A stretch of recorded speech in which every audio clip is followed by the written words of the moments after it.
Hello दोस्तों, स्वागत है आपका, जहां मैं आपका दोस्त और होस्ट लेकर आ चुका हूं एक इंफॉर्मेटिव और एंटरटेनिंग वीडियो जिसका टाइटल है सीक्रेट्स ऑफ इम्फाल। जी हां दोस्तों, आज हम भारत के पूर्वोत्तर यानी नॉर्थ ईस्ट की बात करेंगे, जहां मौजूद है दुनिया का सबसे खूबसूरत शहर इम्फाल। इम्फाल मणिपुर राज्य के 16 जिलों में से एक जिला है, जो मणिपुर की राजधानी भी है। 9 पहाड़ों के बीच बसे भारत के इस राज्य को रत्नों की भूमि भी कहा जाता है। साल 1972 में राज्य का दर्जा हासिल करने वाला मणिपुर भारत का 19वां राज्य है और आज 50 वर्षों के बाद ये राज्य अपनी सदाबहार प्राकृतिक सुंदरता, परंपराओं और समृद्ध संस्कृति के चलते भारत में तो मशहूर है ही, इसके चलते ये दुनिया भर में भारत का नाम भी रोशन कर रहा है। आज इम्फाल सहित समूचा मणिपुर अपने टूरिज्म से दुनिया को अपनी ओर आकर्षित किए हुए है। इस राज्य के खूबसूरत पहाड़, नदियां, झरने, झील, खान पान, पहनावा, रहन सहन और कल्चर के प्रति लोग इतने ज्यादा आकर्षित हैं कि मणिपुर घूमने वालों की संख्या हर साल बढ़ती ही जा रही है। अगर आप अब तक मणिपुर नहीं जा सके हैं तो निराश होने की जरूरत नहीं, क्योंकि इस वीडियो में हम आपको मणिपुर की हिस्ट्री से लेकर इसके कल्चर, खान पान और यहाँ मनाए जाने वाले फेस्टिवल्स जैसी अनेकों जानकारियां देने वाले हैं, जिन्हें जानकर आपका दिल गार्डन गार्डन हो जाएगा। दोस्तों, मणिपुर को केवल लैंड ऑफ ज्वेल ही नहीं कहा जाता, बल्कि गेटवे ऑफ साउथ एशिया भी कहा जाता है, और वो इसलिए क्योंकि मणिपुर वो राज्य है जिसकी सीमा का एक छोर भारत के पड़ोसी देश म्यांमार से मिलता है। दुनिया का एकमात्र फ्लोटिंग नेशनल पार्क मणिपुर में स्थित है, जिसका नाम है किबुल लामजाओ नेशनल पार्क। इम्फाल से मात्र 50 किलोमीटर की दूरी पर बने इस पार्क में दुनिया के सबसे अनोखे हिरन सहित सैकड़ों ऐसे वन्य जीव रहते हैं, जिन्हें देखने दुनिया भर से लोग, खासकर विशेषज्ञ यहाँ आते हैं। बात अगर घूमने फिरने की हो तो इम्फाल सहित समूचे मणिपुर ऐसे स्पॉट से भरा हुआ है जिनके नजारे अद्भुत और अविश्वसनीय हैं। इम्फाल में मौजूद मताई गार्डन हो या फिर इम्फाल वॉर सेमेट्री, ये वो स्मारक है जहां उन बहादुर सैनिकों की कब्रें मौजूद हैं, जिन्हें सेकेंड वर्ल्ड वॉर के समय जापानी सेना के खिलाफ लड़ाई में अपनी जानों को कुर्बान कर दिया। यहाँ 1600 सैनिकों की कब्रें हैं, जिनसे जुड़े हजारों किस्से भी यहाँ मौजूद हैं। सिकदा डैम और उसके आसपास मौजूद प्राकृतिक खूबसूरती मणिपुर का एक और पिकनिक स्पॉट है। वहीं इम्फाल में मौजूद स्कॉन मंदिर भी शहर के मुख्य आकर्षण केंद्रों में से एक है। इसका निर्माण पूर्ण रूप से सफेद पत्थर से किया गया है, जिसे देखकर कोई भी मंत्र मुक्त हो जाएगा। इसी तरह Manipur zoological garden, INA museum, Kangla fort, Loktak झील, मणिपुर में मौजूद ये वो जगह है जो एक बार इन जगहों पर चला गया वो इन्हें कभी नहीं भूल पाएगा। लोकटक झील साफ पानी की वो झील है जो पूर्वोत्तर की सबसे बड़ी झील मानी जाती है। लोग इस झील को केवल देखने ही नहीं आते, बल्कि इसमें बोटिंग भी करने के साथ साथ झील के किनारे रहने वाले मछुआरों के घर ठहरते भी हैं। इन घरों को फुमड़ी कहा जाता है, जहां मछुआरे सैलानियों को चाय और झींगे की पकौड़ी सर्व करते हैं। इसी तरह यहाँ मौजूद चंदेल, जिसे लामका और गेटवे टू म्यांमार के नाम से भी जाना जाता है, ये वो जगह है जहां जाकर आप बेहतरीन नजारों के बीच यादगार पलों को संजो सकते हैं। वैसे इस राज्य में ना भूलने वाली एक और भी जगह है, जिसका नाम है इमा कैथियल, जिसका मतलब है महिला बाजार। दोस्तों, ये मार्केट 500 साल पुरानी है, जिसे पूरी तरह महिलाओं द्वारा ही चलाया जाता है। यहाँ फैशनेबल कपड़ों से लेकर हाथों से बनी ज्वेलरी, फल, सब्जी, मसाले और भी बहुत कुछ मिलता है। आपको बता दूं कि मणिपुर भाषा में आयमा का मतलब होता है माँ, और कैथियाल शब्द बाजार के लिए उपयोग किया जाता है। दोस्तों, मणिपुर की महिलाएं व्यापार में जितनी एक्टिव हैं, ये महिलाएं राजनीति और समाज के अन्य क्षेत्रों में भी उतनी ही सक्रिय रहती हैं। यही कारण है कि मणिपुर भारत का वो राज्य है जहां पुरुष प्रधान जैसी संस्कृति आपको बिल्कुल भी देखने को नहीं मिलेगी। कपड़ों की बात की जाए तो आपको बताना चाहूंगा, मणिपुर की तरह इनका फैशन, इनके परिधान भी बेहद अनोखे होते हैं। दोस्तों, मणिपुर के लोगों को अपने पारंपरिक परिधानों को पहनना बहुत पसंद है। यहाँ की ज्यादातर महिलाएं इनाफी, फाने की और माइक नैबी जैसी पारंपरिक ड्रेसेस को पहनना पसंद करती हैं। तो वहीं मणिपुर पुरुष सबसे ज्यादा धोती पहनते हैं। सर पर सफेद पगड़ी और सफेद कुर्ता पहनना मणिपुर की परंपरा और पहचान दोनों ही है। वहीं खामेन चटपा वो परिधान है जो समाज के सर्वोच्च लोग सबसे ज्यादा पहनते हैं।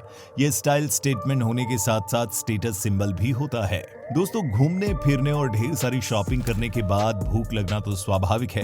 क्यों, सही है ना? मणिपुर के खान पान को जानने और समझने के पहले यहाँ के भूगोल, संस्कृति और समाज को समझना भी बहुत जरूरी है, जिनका आपस में गहरा मेल है। मणिपुर वनस्पतियों और जीवों से भरा हुआ राज्य है, जहाँ 29 जनजातियां रहती है।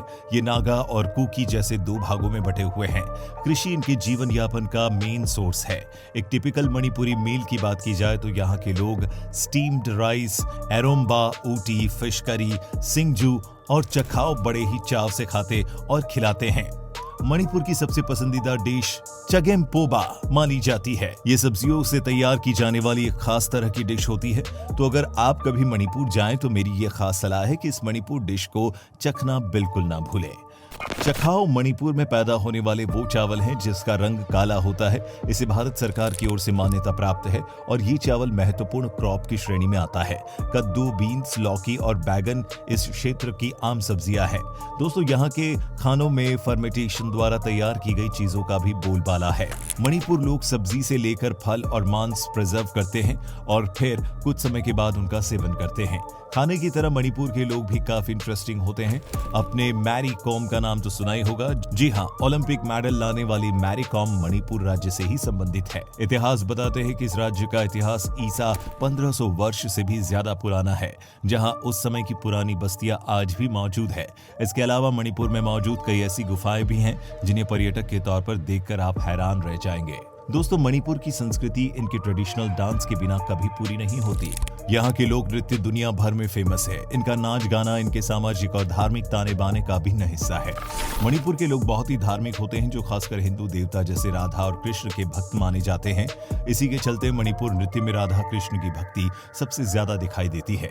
यहाँ आपको कोई भी ऐसा व्यक्ति नहीं मिलेगा जिसे नाचना ना आता हो या फिर नाचने में शर्माता हो। पुंग चोलोम, माई, खाम्बा थाबी, नोपा और रास लीला, ये वो मणिपुरी डांस फॉर्म है जो यहाँ की संस्कृति और धार्मिक मान्यताओं के सबसे बड़े प्रतीक हैं। मणिपुर में लीलियम मैकलिनिएक नाम का एक ऐसा लिली फूल पाया जाता है जो दुनिया में केवल मणिपुर की धरती पर ही उगता है।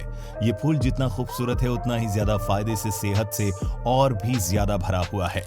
लोकल लोग इसे सिरोई लिली कहते हैं, जिससे विभिन्न बीमारियों के लिए औषधियां तैयार होती हैं। लिली की तरह ही ब्राउन एंटेलर्ड नाम के हिरन की प्रजाति भी केवल मणिपुर की धरती पर ही देखने को मिलती है। आज दुनिया भर के सैकड़ों देशों में इस अद्भुत हिरन की प्रजाति पहुंचाई जा रही है, जो इन देशों में मौजूद नेशनल पार्क्स को और भी ज्यादा आकर्षित बनाते हैं। इसकी लोकप्रियता के चलते ब्राउन एंटेलर्ड इस राज्य का राजकीय पशु भी बनाया गया है। पोलो स्पोर्ट के बारे में तो आप जानते ही होंगे, लेकिन आप ये भी जानते होंगे कि मणिपुर ही वो राज्य है जिसने इस खेल की शुरुआत पहली बार की थी। इस राज्य के पारंपरिक खेलों का अपना एक इतिहास है। आज जिस खेल को दुनिया पोलो कहती है, मणिपुर के लोग उसे पुलू के और कुछ सैगोल के नाम से भी जानते हैं। यही नहीं, मणिपुर आज भी इस खेल को अपने पुराने अंदाज और नियमों के अनुसार खेलते हैं, जो आज के आधुनिक पोलो स्पोर्ट से बिल्कुल जुदा है। यही नहीं, कहा जाता है कि यहाँ मौजूद मैपल कैंग जेबुंग दुनिया का सबसे पुराना पोलो ग्राउंड है, जिस पर 14वीं सदी ईसा पूर्व में राजा नोगदा पाखंबा से पहली बार इस खेल का आयोजन करवाया था और तभी से लेकर आज तक यहाँ हर साल इस खेल का आयोजन होता आ रहा है। मणिपुर के लोग नोगदा को ही अपना पहला राजा मानते हैं। इसी तरह एक और खेल है जिसका नाम है रग्बी। क्या आप जानते हैं कि मणिपुर में इस खेल को यूबी काल्पी कहा जाता है और इसे किसी रबर से बनी गेंद से नहीं बल्कि नारियल की मदद से खेला जाता है। इसके अलावा यहाँ कुश्ती, जिसे मुनका कहा जाता है, और बोट रेसिंग वो मुख्य खेल है जिसे हाइंग थांगबा के नाम से इस राज्य में खेला जाता है। दोस्तों, मणिपुर का हैंडीक्राफ्ट वर्क वैसे तो देश विदेश में मशहूर है ही।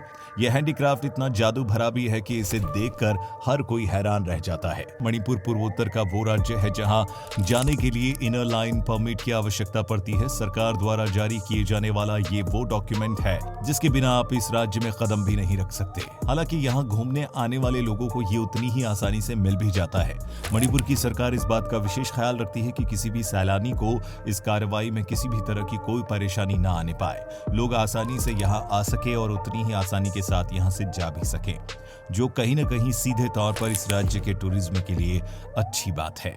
दोस्तों ये थी मणिपुर के बारे में कुछ इंटरेस्टिंग इन्फॉर्मेशंस। उम्मीद है कि आपको ये जानकारी बहुत पसंद आई होगी। हमें कमेंट्स में जरूर बताइएगा। जाने से पहले एक आखिरी बात, और वो ये कि अगर आप एक शांतिपूर्ण माहौल और वातावरण को एंजॉय करने के शौकीन हैं, तो मैं यकीन के साथ कह सकता हूं कि मणिपुर वो जगह है जो केवल आपके लिए ही बनी है। जीवन में कम से कम एक बार तो यहां जरूर जाएं। वीडियो को अंत तक देखने के लिए आपका धन्यवाद।